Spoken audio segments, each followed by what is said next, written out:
Բարև ձեզ սիրելի հեռուստադիտողներ, CVKM-ի տաղավարում Հանրապետություն կուսակցության նախագահ Արամ Սարգսյանն է, բարև ձեզ։ Շնորհակալություն այս հյուրընկալվելու համար։ Ես շնորհակալ։ Պարոն Սարգսյան, մայրաթոռի շուրջ ուշագրավ զարգացումներ են տեղի ունենում, երեք հենց մայրաթոռի բակում զուգահեռ ակցիաներ էին տեղի ունենում։ Ձեր գնահատականը, ձեր դիտարկումները, քանի որ այս իրադարձություններին նախորդել էր, գիտեք, 10 arczepiskopos-ների պահանջը կաթողիկոսի հեռացման։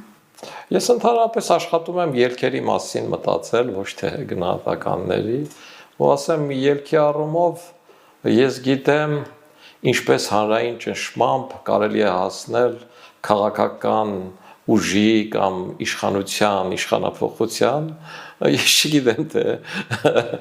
հանրային ճնշումով ինչպես կարելի է հասնել եկեղեցական վերնախավի հեռացմանը, բայց ես կարծում եմ, որ այստեղ քաղաքական բաղադրիչը միանշանակ կա, որտեղ հայ առաքելական Սուրբ եկեղեցին Ռուսաստանի հետ կապի շղթայի վերջին օղակն է։ Եվ այն միանշանակ պիտի բացվի, եւ ես համոզված եմ, որ այս հակամարտության մեջ այսպես թե այնպես ցանկացած տարբերակում իշխանությունը հաղթելու է։ Երեկվա տեղի ունեցածը հետեւյալն էր՝ 10 սրբազաններ ուղիղ հայտ ներկայացրեցին, որ վեհապար հայրապետը պիտի հեռանա, եւ դա ներկայացրեցին իրենց աջակցող ժողովրդի մի հատվածի հետ։ Ժողովրդի մի այլ հատված էլ պաշտպանում էր վեհապար հայրապետին, դա ասելով, ներկայացնելով, որ պաշտպանում են հայ առաքելական եկեղեցին, գուցե իրենք այդպես են մտածում, չգիտեմ, բայց իմ կարծիքով այդտեղ քաղաքական ներկայություն կար եւ կազմակերպվածություն կար։ Հիմա վեհապար հայրապետը պիտի այդ 10 սրբազանների նամակին պատասխանի։ Ինչ կպատասխանի, դժվարանում եմ ասել, որովհետև ոչինչ բացառել չեմ կարող, եթե ոչ պատասխանի դրանից հետո ինչ տեղի կունենա, ըստ տրամաբանության կբացահայտվեն նորանոր փաստեր, որից մեր ժողովուրդը այդքան էլ երջանիկ չի լինի առաքելական եկեղեցու հավատավորը նույնպես, բայց որ այս գործընթացը բերելու է իշխանության հաղթանակին, այստեղ կասկած չունեմ։ Ինչու եմ այդպես մտածում, որովհետև ես կարծում եմ, որ եթե վեհապար հայրապետը հրաժարական տա մինչև ընտրություններ, վերջնակես տարբերակը, այդ կլինի իշխանությունների հաղթանակը, եւ ընտրություններին իրենք եւս մեկ հաղթանակով կմտնեն ընտրապայքարի մեջ։ Եթե վեհապար հայրապետը հրաժարական չտա, սա էլ կլինի իշխանություններին շատ ձեռնատու տարբերակ, որովհետև երեկվա օրինակը ցույց տվեց, որ նույնիսկ այն անհամատեղիները կարողանում են վեհապար հայրապետի շուրջ համախմբվել, այսինքն երեք նախագահները, նրանց կիսարբանյակները բոլորը ընդհանրացան մի հարթակում, որտեղ վեհապար հայրապետն է։ Իսկ ընտրություններում այսպես է, վիրտուալ գաղափարների վրա չի, որ ժողովուրդը գնում է քվե տալիս։ Այդ մրցակցությունն է, որ դու պիտի ունենաս հակառակորդ, եւ այդ հակառակորդը պիտի ունենա անուն ազգանուն։ Ինքը չի կարող լինել կոռուպցիան, կաշառակերությունը, ինքը պիտի կոռուպցիան ու կաշառակերությունը ներկայացնող անհատ անձնավորություն թիմ լինի։ Ավելի լավ թիմ, քան այդ թիմը, որ կհամախմբվի վեհապար հայրապետի շուրջ, իսկ Նիկոլ Փաշինյանը, որ սև ու սպիտակի իր վարպետությունը մի քանի անգամ ցույց է տվել, կասի, եթե չեք ընտրում ինձ, ապա իշխանության են գալու իրենք, ու ինքը դրանով միանշանակ կհաղթի, այստեղ ես կասկած չունեմ։ Այստեղ կարծում եմ նույնիսկ այդ հավաքվածները կասկած չունեն, իրենք էլ են հասկանում, որ իրենց միտեղ հավաքվել է այդքան էլ ձեռնատու չի, իրենց յուրաքանչյուրին առանձին, բայց չեն էլ կարող չհավաքվել, հետևաբար դա նաև իրենց համար ինչ-որ ծուղակ է, այդ հրապարակում հավաքվելը, այնպես որ ես կարծում եմ հիմի թե 2026-ի ընտրություններից հետո վեհապար հայրապետը հրաժարական կտա եւ այդ խնդիրը կհանգուցալուծվի։ Ամեն դեպքում խնդիրը հանգուցալուծման կարիք ունի, այսպես շարունակվել չի կարող։ Այն որ օրինակ այդ ուժերը գնում են, կանգնում են, պատ են շարվում, այսպես ասած բողոքավորների միջև, բայց նախկինում օրինակ հերքում են իրենց կապը, մասնակցությունը իրար հետ, բացառում են նաև խորհրդանական ընտրություններում համագործակցությունը, սա ինչ որ չափով լյուստրացիայի նման մի բան չի, որ ինչ է սպասվելու մեզ ընտրություններում, եթե օրինակ իրենք առանձին գնան, բայց հետագայում միավորվելու հարց առաջանա։ Միանշանակ լյուստրացիա է, միանշանակ ցույց է տալիս, որ այս մարդիկ նույն գաղափարական հենքի վրա են, նույն շղթայի մի մաս են, եւ ինչու՞ չէ, ղեկավարվում են նույն կենտրոնից, եւ նաեւ սպասարկում են նույն կենտրոնի շահերը, որը սպասարկում է նաեւ հայ առաքելական եկեղեցին։ Այսօր ռուսական շահը սպասարկող միակ կառույցը, որի ղեկավարը ռուսական ուղեծրում է ամբողջությամբ, դա հայ առաքելական եկեղեցին է։ Մնացած կառույցներից ազգային անվտանգություն, պաշտպանություն եւ այլը այս ժամանակի ընթացքում գործող իշխանությունը կարողացավ ինչ-որ չափով մաքրել։ Իհարկե շարքերում դե 20-30% կախված տարբեր համակարգերից կան նետ ազդեցության մարդիկ գործադիր իշխանության մեջ, բայց ընդհանուր գլուխը արդեն ռուսական ենթակայության տակ չէ։ Միայն հայ առաքելական Սուրբ եկեղեցին է, որ իր ղեկավարման համակարգով ամբողջական ռուսական համատեքստում է։ Եվ այսօր այդ եկեղեցում հանձինս այս 10 սրբազանների ճեղք է առաջացել, որոնք հասկանում են, որ այդ ռուսական համատեքստում է, բայց իրենք ուզում են այդ համատեքստից դուրս լինել նաև։ Իրենց պայքարը նաև Հայաստանի ինքնիշխանության եւ անկախության համար է, որտեղ իրենք ուզում են այդ ռուսական համատեքստից դուրս լինել։ Բայց դրա մասին կարծես ոչ այնքան բացահայտ է խոսվում, որ եկեղեցին օրինակ ռուսական ազդեցության ներքո, օրինակ վարչապետն էլ խոսում է կաթողիկոսի եղբոր նախկինում KGB-ի գործակալ լինելու մասին, հիմիկվա ազդեցության մասին ռուսական նույնիսկ այդ 10 arczepiskoposները շատ բարձրաձայն եւ ուղիղ չեն ասում։ Կարծում եք հենց հիմնական խնդիրը սա է, թե ինչ որ ներքին հարցեր։ Իմ համար հիմնական խնդիրը դա է, եւ դա այնպես չի, որ բնորոշ է միայն հայ առաքելական Սուրբ եկեղեցուն։ Դա բնորոշ է նախկին սովետական բոլոր հանրապետություններում գործող եկեղեցիներին։ Ու կապ չունի դա քրիստոնեական եկեղեցի է, թե իսլամադավ մզկիթ։ Տեսեք, նույն վիճակն է հիմա Ադրբեջանում եւ հնարավորությունը շատ մեծ է, հավանականությունը շատ մեծ, որ առաջիկա շաբաթներին Փաշազադեին կկալանավորեն։ Ադրբեջանական մամուլը արդեն բաց տեքստով գրում է նրա գործակալ լինելու հանգամանքների, գրում է Պուտինի կողմից շքանշան ստանալու հանգամանքների, Ռուսաստանին ծառայություններ մատուցելու առումով եւ այլն։ Իսկ Պուտինը շքանշաններ տվել է ոչ միայն Վեհապար Հայրապետին, նաեւ նրա եղբորը եւ այլն, այսինքն այս թեման ոչ թե բարեկամության, ոչ թե ազգերի միջև կապի ծառայության, այլ ռուսական պետության շահին ծառայության համար է եղել եւ ցավոք սրտի այդ ծառայությունը շարունակվում է։ Կարող եք եզրակացնել, որ օրինակ Ռուսաստանը Մայրաթոռը վերջին որպես լծակ կփորձի օգտագործել նաեւ այս ընտրություններում, եթե օրինակ կաթողիկոս միջև ընտրություններ չհեռանա, այսինքն այս հարցը շահարկելով,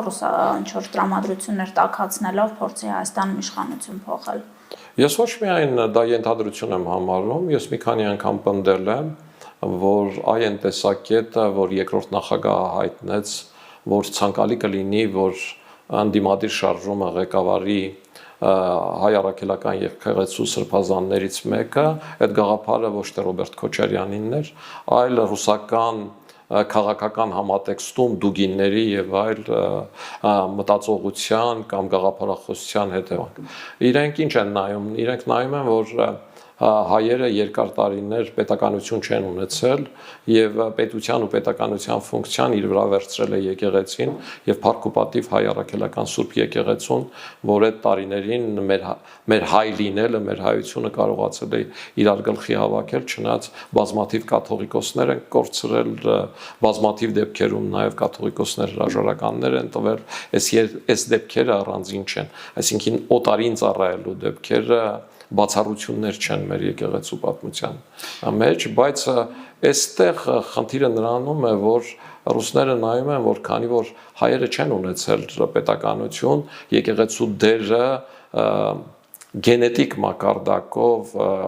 ենթագիտակցության մակարդակով հայ գիտակցության մեջ նստած է, հետևաբար, եթե եկեղեցին մտնի այդ գործընթացի մեջ, Հայաստանում կարող է հասնել իշխանափոխության։ Եվ բնականն էր, որ Ռոբերտ Քոչարյանի հետ ասելուց հետո այդ շարժումը ձևավորվեց, այո, Բագրատ Սրբազանի շարժումը, որը հայտարարեց, որ ինքն ունի ամենայն հայոց կաթողիկոսի օրհնությունը։ Ես այդ ժամանակ բազմաթիվ անգամներ խնդրանքով դիմել եմ ամենայն հայոց կաթողիկոսին, որ սա ամենամեծ վատությունն է, ինչը կարող է արվել հայ առաքելական Սուրբ եկեղեցու նկատմամբ, որ դատապարտել է պետք է, ես քննադատել եմ սառեցնելը Չնայած այդ սառեցնելու հարցը նաև ինչ որ առումով իմ այդ խնդրանքների կամ այդ վերաբերմունքը ձևավորելու արդյունքում էր, բայց սառեցնելը չի նշանակում օրհնություն չունենալ։ Այսինքն դրանից հետո արդեն սկսեց Աչապահյանը աջակցել Բագրատ Սրբազանին, հետո սկսեցին արդեն մեխանիզմներ առաջարկել, թե ինչպես Հայաստանում հասնել իշխանափոխության։ Այսինքն եկեղեցին մտած է քաղաքականության մեջ, ինքը մտած է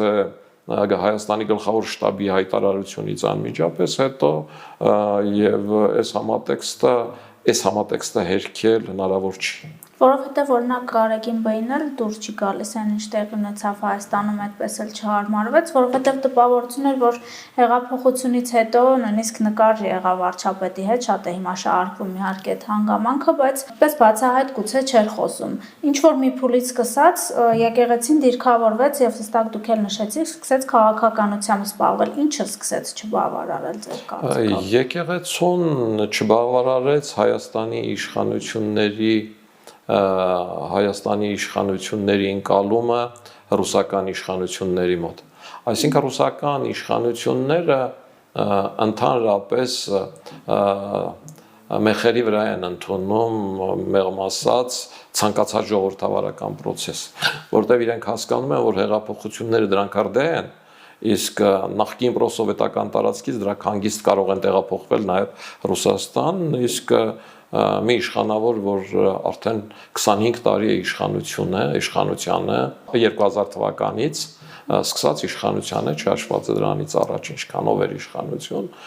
իրեն դուր չի գալիս, որ ինչ-որ երկրում ժողովուրդը ոտքի է կանգնում ու իշխանափոխություն է անում, եւ այդ առումով Ռուսաստանի իշխանություններին էլ դուր չէր գալիս Հայաստանում տեղի ունեցած հեղափոխությունը։ Այդ տարիներին Հայաստանի իշխանությունները փորձում էին Ռուսաստանի իշխանություններին ապացուցել, որ այդ հեղափոխությունը Հայաստանի ներսում կոռուպցիայի եւ այլնի իշխանության բռնազավթման դեմ է, ոչ թե Ռուսաստանի, որ իրենք շարունակելու են Ռուսաստանի հետ եղբայրական հարաբերությունները եւ որպես դրա հիմնավորում ու ապացույց Նիկոլ Փաշինյանը անգամ համաձայնեց Սիրիա զորախումբ ուղարկել, ինչը մերժել էր Սերժ Սարգսյանը։ Կարողացել էր պատրվակ գտնել ու մերժել։ Այսինքն հավատարմության բացառիկ դրսևորում ցույց տվեց, որ մենք ձեր դեմ չենք։ Բայց միևնույն է, դա չէր բավարարում, որովհետև Հայաստանի իշխանությունները սկսեցին նեղել են մարդկանց, ովքեր կոռուպցիայով էին զբաղված, ովքեր երկիրը թալանել էին, ովքեր Արցախի խնդրով սխալ բանակցություններ էին վարել, եւ իրենք դա էլ խոսք էին տվել ու հեղափոխությունը դրա համար էր տեղի ունեցել։ Այսօր էլ Նիկոլ Փաշինյանին մեղադրողները մեղադրում են, թե ինչի է Ռոբերտ Քոչարյանն ու Սերժ Սարգսյանը դրսում, որտեղ ընտրության էլ մասնակցեն։ Ու Հայաստանի իշխանությունը ստիպված էր այդ ուղղությամբ արդեն գնալու ու ճնշումներ գործադրելու։ Իսկ դա չէր կարող դուր գալ ոչ Ռուսաստանին, ոչ վեհապար Հայրապետին,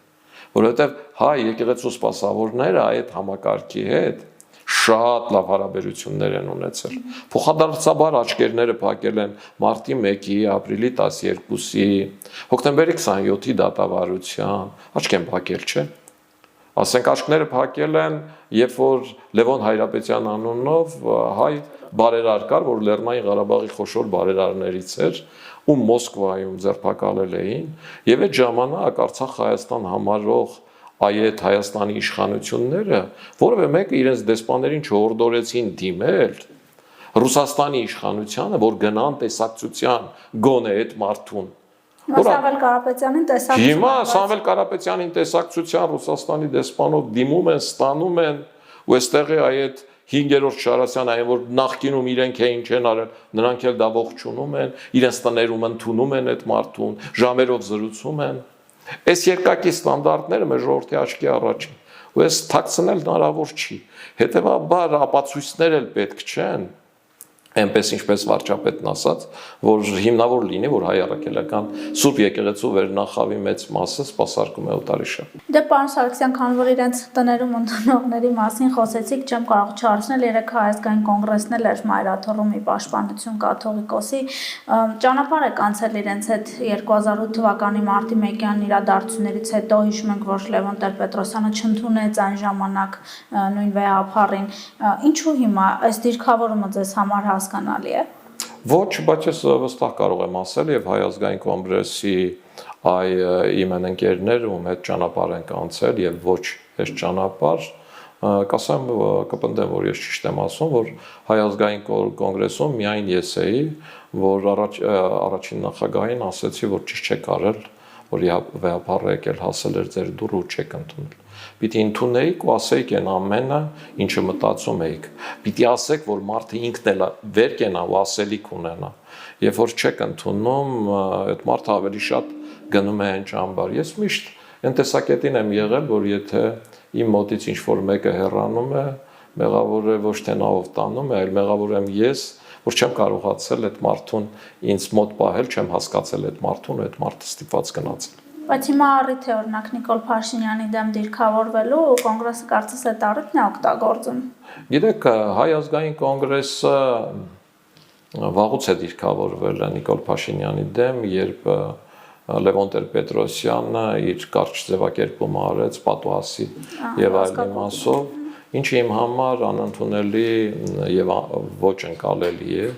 որովհետեւ ինչու հոկտեմբերի 27-ից հետո կարող ես հայտարարել, որ համախմբվեք գործող իշխանության շուրջ, իսկ 44-օրյա պատերազմից հետո կասես ազգակործան պատուհաս կամ չես անի այդ քայլեր ենել մարդու հետ, ով քո այդ ճանապարհը անցել, ով մինչև վերջ նվիրված է եղել քեզ ու քո գաղափարներին, ով բանտում է հայտնվել դրա համար։ Ընդհանրապես իմ պապիկս ասում էր աղոհացի օրենք կա ու ինձ միշտ խորհուրդ էր տալիս այդ օրենքը պահել։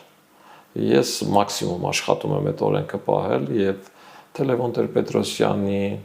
թե Էդմոն Մարուկյանի մասով երբեք որևէ բան չեմ ասում։ Պարոն Սարգսյան, մի հայտարարություն էլ եղավ arczepiskoposների կողմից, չեմ կարող չհարցնել, նշում են, որ այս իրավիճակը չէր լինի, եթե 99 թվականին կաթողիկոսի ընտրությունները ճնշումներով, կարծեմ նույնիսկ նշում էին ահաբեկումներով չանցնեին, դուք ինչ հիշողություններ ունեք այդ ընտրությունների հետ կապված։ Ես միշտ համարում եմ, որ կաթողիկոսական ընտրությունները չեն կարող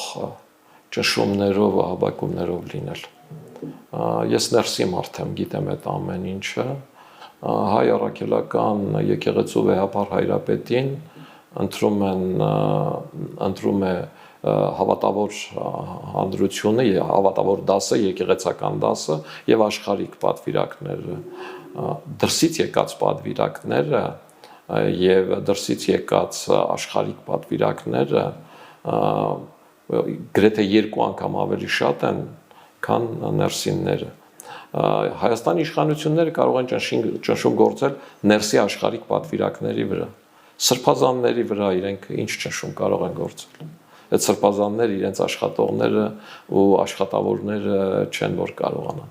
Այսինքն եկեղեցում ընտրությունների վրա ազդեցություն ունի ներեկեղեցական միջավայրը, սրբազանների այդ հիմնական վերնախավի խնդիրը։ Երբ Գարեգին առաջին ընտրության ժամանակ Գարեգին երկրորդը այսօրվա կաթողիկոս հրաժարական տվեց, ասելով, որ ինքը չի մրցակցելու գործող կաթողիկոսի հետ, եւ դա գործող իշխանությունների ցանկությունն էր։ Լևոն Տեր-Պետրոսյանն ուզում էր, որ Գարեգին առաջինն ընտրվի, որովհետև ինքը համարում էր, որ այդ դեպքում Կիլիկիո թևը կմիանա։ Ցավոք այդպես տեղի չունեցավ։ Շատ լավ կլներ, լավ մոտեցում էր, շատ լավ կլներ, որ այդպես լիներ, բայց այդպես տեղի չունեցավ։ Բայց Գարեգին երկրորդի այդ քայլը զիջելը։ Իսկ ես ասեմ, եթե ինքը չաներ, ինքը քաղցեր։ Ես այդ ժամանակ էլ պատվիրակ էի եւ ներսում այդ մթնոլորտներ եւ բոլորն ուզում էին, որ վերջապես հայ առաքելական եկեղեցու հոգևոր հայրը, առաջնորդը, գահակալը լինի հայաստանցի։ Միշտ Հայաստանից դուրս է եղել եւ բոլորը այդ թեման էին խոսում այդ ժամանակ, որ թող հայաստանցի լինի, թող երիտասարդ լինի, որ շուտ չփոխվի։ Բայց ինքը հանեց, ու քանի որ հանեց, երբ որ Գարեգին առաջին լուսահոգի վեհապարը մահացավ, ընտրություններին արդեն պարզել, որ Գարեգին երկրորդն է դառնալու եւ ասեմ մրցակից չուներ, չկար մեկը, որ իր կեսի չափ քվե կարող էր հավաքել, հետեւաբար այստեղ ազդեցությունները կամ իշխանության կողմից ազդեցությունը անհնարին եմ համարում եւ հետագայում էլ են ինչ որ շահարկում են, որ Նիկոլ Փաշինյանը կբերի իր կաթողիկոսին մայրաթորին դա անհնարին է։ ովքեր նման բան են ասում, իրենք իսկապես չեն ճանաչում հայ առաքելական Սուրբ եկեղեցին եւ իսկապես առհամարում են կամ բոլոր սրբազաններին համարվում են այն 5000 դրամանոց ծախվողներից։ Այդպես չի։ Այսինքն հնարավոր կլինի, եթե օրինակ հեռանա կաթողիկոսը, իսկապես ունենալ մաքրամաքուր կաթողիկոս ու ամենակարևորը մաքրել ազդեցությունը եկեղեցու վրա։ Տեսականորեն սա հնարավոր է, թե մենք ուղղակի անձի փոփոխություն գուցե ունենանք։ Ես կարծում եմ ոչ միայն հնարավոր է, այլև անհրաժեշտ է։ Ես կարծում եմ անկախ նրանից այս փոփոխությունը հիմա կլինի 26-ին, թե շատ հետո, բայց հաջորդ կաթողիկոսը իսկապես գնալու է հայ առաքելական եկեղեցու առողջացման, այնտեղ դրված այդ օրենքների որոշակի փոփոխության, ներառյալ այդ կուսակրոնության մասով, որ իրենք ընդունել են այդ օրենքի քննարկման, պատարակների ժամկետի մասով, կրոնական ժողովների մասով, այս ամեն ինչի մասով պիտի գնալ փոփոխության, որովհետև այն ինչ որ ընդունել ես Նիկայի 4-րդ տիեզերական ժողովից հետո դրանից հետո շատ երկար տարիներ են անցել, կյանքը փոփոխվել է եւ այդ փոփոխությունները նոր բովանդակություն են ուզում։ Այնպես ինչպես 70-ական թվականներին 74 թե 75 թվից հետո նոր հայկական եկեղեցիներում աթոռներ հայտնվեցին։ Ես լավ հիշում եմ իմ տատիկս, որը Տեր հոր աղջիկ էր, ինքը երկար կանգնել չէր կարողանում։ Ու իր համար կողքի տնից մեր եկեղեցում աթոռ էինք բերում, որ ինքը նստի պատարակին մասնակցի։ Հիմա տեսեք, ասենք մեր եկեղեցիներում ասում են նա ով ծոմ չի պահել, չի կարող հաղորդություն ստանալ։ Հիմա իմ աղջիկը վահանաձև գեղձի խնդիր ունի, վիրահատվել է եւ այլն եւ այլն։ Ինքը չի կարող առավոտյան իր դեղը խմելուց առաջ հաց չուտի։ Բայց իրեն հաղորդություն ստանալը ավելի պետք է, քան ինձ ու ձեզ, որ առողջ ենք։ Ինքը պահքը բոլոր այդ օրերը 49 օրը պահում է։ Գալիս է հաղորդության ու իրեն չի կարել։ Ու ինքը ինչ պիտի գնա կանգնի հաղորդության ստանա ու մտածի, որ խաբեցի տիրահորը, որտեվ ծոմ չէի պահել։ Այսինքն կան բաներ, որոնք պետք է փոխվեն, որովհետև հաղորդություն ավելի շատ ֆիզիկապես ոչ առողջ մարդկանց է ստանալ։ Պետք են մարդիկ, ովքեր դիաբետիկ են, իրենք չեն կարող։ Հետևաբար ինչ, իրենք երբեք տիրոջ հաղորդություն չպետք է ստանան։ Այս քարացած մոտեցումներ են, որոնք ժամանակի հետ իսկապես փոփոխության կարիք ունեն, եւ որը միանշանակ Աստծո կամքով կլինի։ Աստված չի զայրանա դրանից, չի ասի Նիկայի 4-րդ տիեզերական ժողովում այլ բան եք որոշել։ Շատ լավ, պարոն Սարգսյան, մեզ մոտ սպասվում են ընտրություններ 6 ամսից ու Հայաստանը կարծես գիտակցում են սպառնալիքները, որոնք կարող են լինել այդ ընտրություններին ընդառաջ, Եվրամիության օգնությանն էր դիմել արտաքին սպառնալիքների, հիբրիդային գրոհների դեմ պայքարելու համար եւ Եվրամիությունը պատրաստվում է աջակցել Հայաստանին։ Ինչու են ընդդիմադիր դաշտի ներկայացուցիչները այսքան անհանգիստ այս որոշումից։ Դե որովհետև Եվրամիության դիտորդները ցանկաց ընտրության եկել են իրան ժամանակով, ասել են, որ այս ընտրությունները խախտվել են, որ, չգիտեմ, ադմինիստրատիվ ռեսուրս է կիրառվել, որ քվեաթերթիկները գողացվել են եւ այլն եւ այլն։ Եվ իրենք գիտեն, որ Եվրամիության աջակցությունը լինելու է ուղիղ բարձ թափանցիկ։ Ի տարբերություն նրա, որ իրանք միանշանակ կողմ կլինեն, որ Հայաստանի իշխանությունները դիմի ՀԱՊԿ-ին եւ Ռուսաստանին եւ ասի եկեք դուք օժանդակեք մեր ընտրություններին, որ այն թափանցիկ լինի, որ հիբրիդային պատերազմներից հեռու լինի։ Այդ դեպքում իրենք երկու ձեռքով ծափ կտան։ Ինչու՞, որովհետեւ նրանք ցանկացած խախտումների դեպքում այդ ԵԱՏՄ, ՀԱՊԿ եւ այլ այս կառույցների դիտորդները հայտարարել են, որ ընտրությունները անցել են բարձ թափանցիկ առանց որևէ խախտումների։ Իրենց ուզածը Հայաստանում նման ընտրություններն են։ Ու քանի որ Եվրամիության ներկայացությունը նման ընտրությունները բացառում է, իրենք դրան դեմ են խոսում ու շատ բնական է, որտեղ այդ իրենց շանսերը փոքրացնում են, որովհետև իրենք իրեն ժամանակ էլ ընտրություններում եթե հաղթանակ էին տանում էին ադմինիստրատիվ ռեսուրսի եւ հայ մարդու հոգին 5000 դրամ գնահատելու առումով։ Այդ 5000 դրամների այդ պատմությունը, որ սկսեց 99 թվականի հոկտեմբերի 27-ից հետո, հայ մարդու հոգու վրա այն մեծը մեխներեն փուշներ, որ մտավ, որը արտահայտվեց հետո 2018 թվականի հեղափոխության մեջ։ Այդ արհամարանքի ամենամեծ ձևն է։ Փողը վերցրու ինձ դուր, փորձի չվերցնես, քուգինն էսքան է վերցրու կգաս կտաս։ Այսա վերցնում էր մարդը, բայց միևնույնն է իր ներսում ատում էր այդ մարդուն, որտեղ հասկանում էր, որ ինքն էլ լավ բան չարեց։ Հետևաբար նման մտածելակերպ ունեցող նախկինների մոտեցումը ցանկացած նորի, ցանկացած դրսից ազդեցության դեմ է լինելու, իսկ դրսից ազդեցությունը Ռուսաստանից պիտի լինի, որտեղ ընտրություններ տեղի չեն ունենում, որտեղ 25 տարի է նույն մարդն է, Բելարուսում 30 տարի է նույն մարդն է, եւ իրենք այդ լավ են համարում, օրինակելի, նույնիսկ համարում են կարելի է այդ միության անդամ լինել, իսկ ինչու ոչ։ Հետևաբար այս մարդկանց մոտեցումները այդ համատեքստում են։ Պաստորն այս որոշմանը Հայաստանին 15 միլիոն կարծեմ տրամադրելու դեմ է Հայաստանի ընդդիմությունը եւ Ռուսաստանի արտգործ նախարարը, որ երեք հայտարարեց, որ սա բացահայտ արտաքին միջամտություն է։ Արդյոք կա ինչ-որ միջամտություն ձեր կարծիքով։ Բացարձակապես չկա, Ռուսաստանի տեսակետ ասելն է արտաքին միջամտություն, որովհետև այդ հիբրիդայինը ի նկատի ունեն Ռուսաստանի դեմ պայքարելուն, որովհետև նույնիսկ այն առաջի հանդիպումը, որ տեղի ունեցավ Միացյալ Նահանգների դեռ այն ժամանակվա պետքարտուղար Բլինկենի եւ Ուրսուլա ֆոն դեր Լայանի ներկայությամբ Նիկոլ Փաշինյանի հետ Եվրոպայում, դեռ այդ ժամանակ է Բայդենի իշխանության ժամանակ էր Հայաստանի ուղղությամբ ծրագիր ընդունվեց, որի առաջի բառը դիմակայությունն էր, իսկ ում պիտի դիմակայեր Հայաստան։ Բնականաբար ռուսական ճնշումներին, որը խնդիր էր դրել Լեռնային Ղարաբաղի խնդրի հարցի լուծումով Հայաստանը դարձնել միութենական պետություն եւ այդ պատերազմից հետո Հայաստանին այլ տարբերակ չթողնել, քան չգիտեմ, ինքնավար մարզի կարգավիճակով,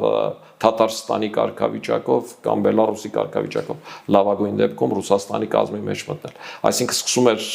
այստեղից սկսում էր, հետո տեղափոխվում էր Ուկրաինան էր այդպես դարձնում, ու այսպես Մոլդովայով իջնում էր։ Այս էր այն գլխավոր գեր ծրագիրը, որը Պուտինը նախանշել էր անելու, բայց փորձը ցույց տվեց, որ արդեն 4-րդ տարին է, այս 4 տարում սովետական միության բանակը հասավ Բերլին ամբողջ Եվրոպան անցնելով, ինքը Ուկրաինայի դեռ 15%-ը չի գրավել, այդ իր հաշվարկի ու այդ ռուսական ուժերի մտածողության արգասիքն է։ Ձեր դիտարկմամբ Հայաստանը կարող է դիմել այնպիսի օրինակոշտ մեթոդների ընտրություններին առաջ, ինչպիսին իրեն Մոլդովան թույլ տվեց։ Այնտեղ նաև ինչ-որ կուսակցությունների արգելքի մասին էր ընտրություններին մասնակցելու, շատ ավելի կոշտ մեթոդներով գնաց այդ երկիրը, ու հիմա մեր տեղական ընդդիմության մտավախությունն էլ կարծես հենց դա արգելելու են մասնակցել, փակելու են, չգիտեմ, 37 թիվն է գալու Հայաստանում այսպիսի դիտարկում։ Եթե իրենք համարում են, որ Մոլդովայում 37 թիվ է, եւ Մոլդովան ժողովրդավարության այդ մակարդակի վրա է,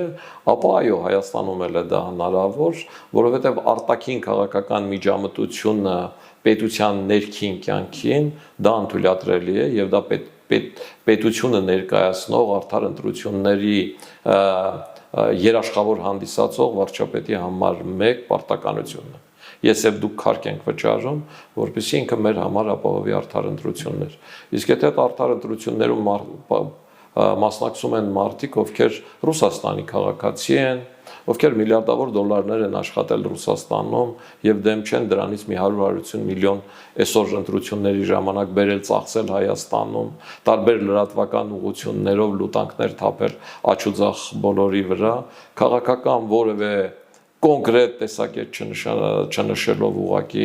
բարի ցանկությունների ինչ որ ցանկ ներկայացնել են դեպքում, որ դրա հնարավորություն իրենք ունեն հենց իրենց ցանցերում իրականացնելու կամ մինչևս իրականացնելու առումով, այսինքն նման դեպքերը իհարկե պիտի կանխվեն ու պիտի թույլ չտան։ Ու ակնհայտ է դա, որ այդ քաղաքական ուժը, որը Ռուսաստանում է գումար աշխատել ու այդ գումարներն է ներդնում, ուղղորդվում է Ռուսաստանից, որտեղ այդ քաղաքական ուժի ղեկավարը չի կարող Ռուսաստանի կամքին դեմ որևէ քայլ անել, չի կարող ուղղակի, որովհետև կախվածությունը շատ մեծ է։ Ռուսաստանում մեծահարուստները բարձրակ շենքերի կամ իրենց տների պատշգամբներից պատահաբար ներքև են ընկնում կամ թունավորվում են եւ կարծում եմ, որ հայ մարդն էլ հասկանում է, որ նման կախվածություն ունեցող մարդուն, ով Ռուսաստանի հետ նման կախվածություն ունի, նման կախվածություն կվետալը նույնն է, որ Վլադիմիր Պուտինին կվետաս կամ միութենական պետությանը կվետաս։ Եթե մեր ժողովուրդը գտնում է, որ պիտի միութենական պետության մեջ լինենք, այ մեղրիով էլ նոյեմբերի 9-ին երրորդ կետը գործի, Հայաստանի սահմաններին էլ երկրորդ ռազմաբազան բերեն տեղադրեն, ինչպես ոմանք առաջարկում էին, այն դեպքում, որ Լեռնային Ղարաբաղում ամբողջ սահմանագծով մեկ էր տեղադրված եւ հետնել իրենք օրենքով ստորագրած փաստաթղթով հանդիսանում էին Լեռնային Ղարաբաղի ժողովրդի պաշտպանները ինչ տեղի ունեցավ։ Հիմա եթե իրենք համարում են, որ այդքանից հետո այդ Ռուսաստանը հուսալի է, նրան կարելի է վստահել, թող բերեն։ Թող Ռուսաստանին դիմեն։ Թող ասեն, ես բազմաթիվ անգամներ ասել եմ, թե ինչ առաջարկում մեզ Վլադիմիր Վլադիմիրի Պուտինը։ Ինքը գույք պարտքի դիմաց վերցնում էր Հայաստանի Հանրապետության գիտական ու տեխնիկական հզորությունները։ Բեո Մարսը, չէ՞, գիտական կենտրոններ Մերգելյանը վերցնում էր այդ գիտական հիմնական կենտրոնները ու ինչ էր անում, աշխատեցնում էր, փողեր դնում այդտեղ ոչ։ Միացյալ Նահանգներն ինչ է առաջարկում, ընդհակառակը առաջարկում է Հայաստանի գիտական ներուժը կիրառել, առաջի կետը, որ իրենք գրել են կիսահաղորդիչներ։ Երկրորդ կետով գրել են ատոմակայաններ, նոր ատոմակայանների մասին է խոսքը, նոր սերնդի ատոմակայանների։ Իրենք նաև ասում են, որ դա Զանգեզուրի միջանցք չի, ի տարբերություն ռուսների, ասում են, որ դրա անունը Թրիպ է։ Իմ առաջարկը սա է, իրենց առաջարկը լրիվ ուրիշ բան։ Բայց ունեն առաջարկ ընդհանրապես։ Օրինակ հիմա տեսեք, դուք ձեր կուսակցությունը առաջարկներ է ներկայացնում ձեռք բերված պայմանավորվածությունների հետ կապված։ Այս օրերին հենց այդ օրակարգով ինչ որ գործողություններ են տեղի ունենում, բենզին է գալիս Հայաստան հենց մեր հարցազրույցի պահին։ Դուք եւ չեմ կարող հաշվել ուրիշ կուսակցություններ, որոնք ինչ որ քայլեր, առաջարկներ կանեն, բայց իրենց առաջարկը ո՞րն է ընդհանրապես այս process-ի շուրջ։ Տեսեք, առաջարկներ եւ գործողություններ անում է Հայաստանի Հանրապետության իշխանությունը հանձինս քաղաքացիական պայմանագիր կուսակցության, որը կառավարող ուժ է եւ իրենց բանակցությունների արդյունքում է, որ Ադրբեջանից այսքան տարի 30 տարի հետո բենզին է մտնում Հայաստան ուղիղ կոմերցիոն արկու վաճառքի միջոցով, որը հեշտացնելու է խնդիրները, որը դուր չի գալու ռուսներին միանշանակ։ Հետագայում ես կարծում եմ նաև Հայաստանը կունենա նավթի վերամշակման գործարան, Իրանը մեր քթի տակ է ու մենք ունակ ենք Հայաստանում սպառվող բենզինը, դիզվառելիքը տեղում իրանական նավթից ստանալ, ինչը չենք ստացել մի պարզ պատճառով, որ Ռուսաստանը չի ուզեցել, որ Իրանից ինչ-որ բան այստեղ անցնի։ Եվ Իրան-Ռուսաստան հակադրությունը նույն չափ է Զանգեզուրի միջանցքով, ինչքան Թրիպով այդ վերջերս նաև իրենք խոստովանեցին։ Այսինքն, այս համատեքստում կա գործող իշխանությունը, կա ռուսական ընդդիմությունը, որը ցավոք ներկայացված է խորհրդարանում, այսօրվա խորհրդարանը ռուսական ընդդիմությունն է եւ բալանսավորողները։ Մենք ասում ենք տեսակետ եւ մենք այս ընտրություններին մասնակցելու ենք հաջորդ խորհրդարանում ներկայացված լինելու համար։ Մենք գտնում ենք, որ հաջորդ խորհրդարանում էլ ինչքան էլ ես չեմ ուզում, բայց ռուսական թեւ ներկա լինելու է, որտեղ մեր հանրության մի զանգված այդ գծի մեջ է։ Բալանսավորողները միանշանակ լինելու են եւ մեր ժողովուրդը, քանի որ կտրուկ փոփոխությունների դեմ է, ինքը միշտ առավելությունը տալիս է բալանսավորողներին։ Իմ առաջարկածը փոփոխությունը։ Հետևաբար մենք մասնակցելու ենք ներկայացված լինելու համար եւ մենք գտնում ենք, որ մեր ներկայությունը ազգային ժողովում այդ բանավեճը կտեղափոխի քաղաքական դաշտ, առաջարկների դաշտ։ Այ արևմուտքն առաջարկում է էս։ Դուք պարոն Ռոբերտ Քոչարյան, պարոն Սամվել Կարապետյան, Հայաստանի Հանրապետության խաղաղությունը ինչպես եք տեսնում հաստատումը։ Նոյեմբերի 9-ին երրորդ կետով թե օգոստոսի 8-ով։ Այդ երկուսի սինտեզի Չինաստանի մասին այդ տեսակետները ասելը, թողներ են այդ տեսակետ ասողները, բարբաջանք են ուղղակի։ Կա ռեալ փաստը։ Այս փաստերի մասին եկեք խոսենք։ Ինչպես եք տեսնում։ Այս սրա շուրջ պիտի լինի Հայաստանի Հանրապետության հաջորդ ազգային ժողովի հիմնական բանավեճը եւ մեր մասնակցությունը այ հիմնականում հենց սրա համար է ու հենց այս նպատակով է, որովհետեւ ես շատ լավ հասկացել եմ, որ մեր ժողովուրդը երկու բան է ուզում։ Առաջին, որ երկրում լինի խաղաղություն,